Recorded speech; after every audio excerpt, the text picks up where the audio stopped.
Goals are an important part of any successful ABA program. Goals give direction as well as a destination. They allow you to note progress or recognize a need for change.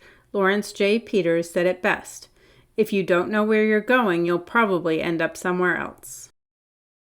When choosing goals for your child, consider what your child's needs are and will be as she grows. Start with broad goals and break them down to something more specific that you can teach. Here, Cindy, the autistic mom of an autistic daughter, talks about her goals for her children. I want her from an early age to know that she can self-advocate. I want her to have the confidence to be able to state what she needs and know that at least in our home, it's going to be respected without question. One of my proudest, maybe even my top proudest parenting moment so far was the first time she used, these are some of the first words that she learned to use to ask for something, was take a break. And because we learned those techniques in our therapy and started implementing that in our home, I grew up feeling broken and being treated like, well, you're broken and something's wrong with you. For both of my kids, autistic or not, I want both of my kids to grow up knowing that they are whole and complete, and that they were created with a grand design and purpose. Setting goals sets your ABA program up for success. You probably already have an idea about things you want to work on or learn about, but take it one step further by turning these ideas into real goals. At a minimum, develop goals for your child in the areas of behavior reduction and skill acquisition. You might also consider setting specific goals for yourself to ensure that you stay on track with tasks you need to accomplish. These might include areas such as follow-through, attendance or participation, data collection, and implementation. As your understanding of ABA principles increases, it will become easier to choose goals for both your child and yourself. At the beginning, keep your goals simple and focus on goals that are likely to have the greatest impact in your daily life. There are many strategies available for defining goals. The SMART technique is a framework that is easy to understand and incorporates key elements of successful goals. SMART stands for specific, measurable, achievable, relevant, and timely.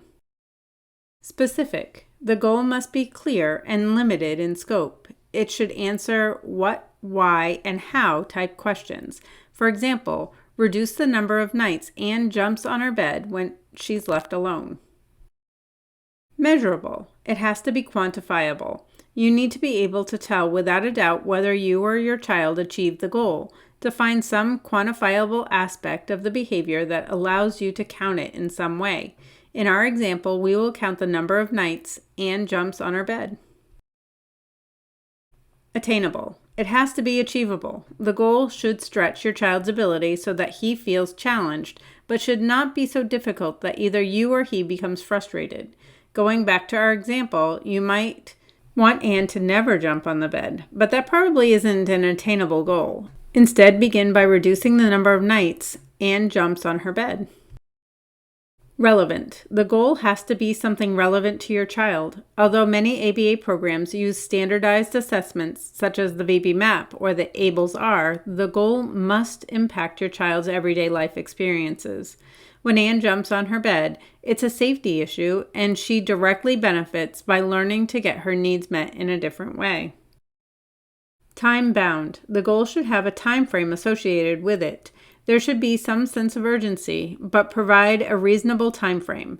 This will allow you to evaluate progress toward your goal and provides opportunities to make adjustments. The time frame should be reasonable based on the goal.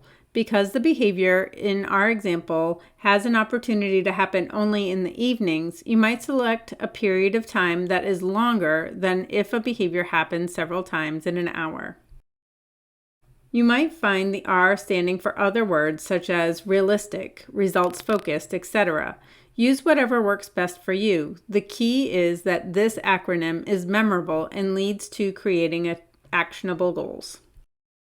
Here are some examples of SMART goals to get you started setting goals for your child. Sammy will have no more than 3 instances of aggression per week by September 1st. Richard will complete all steps of the hand washing task analysis independently with 80% accuracy by January 22nd. Justine will sit at the dinner table for 10 minutes without target behavior for 5 consecutive nights by March 31st. Note how each of the example goals provides some way to measure the behavior along with a deadline. These components are critical to determining your success.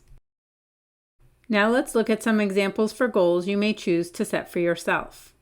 Parent will follow through with the demand to clean up toys 80% of opportunities by November 15th.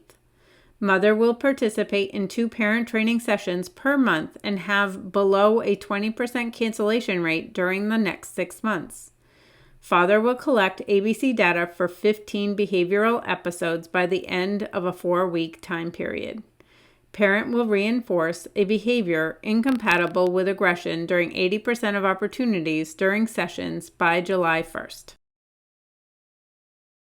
A successful ABA program relies heavily on the parents' and caregivers' ability to learn and utilize the strategies used during sessions. This helps with generalization and dramatically improves outcomes. No one expects you to become a therapist, and most of the strategies provide just a slightly different way of getting through your day. These small changes lead to massive gains for your child.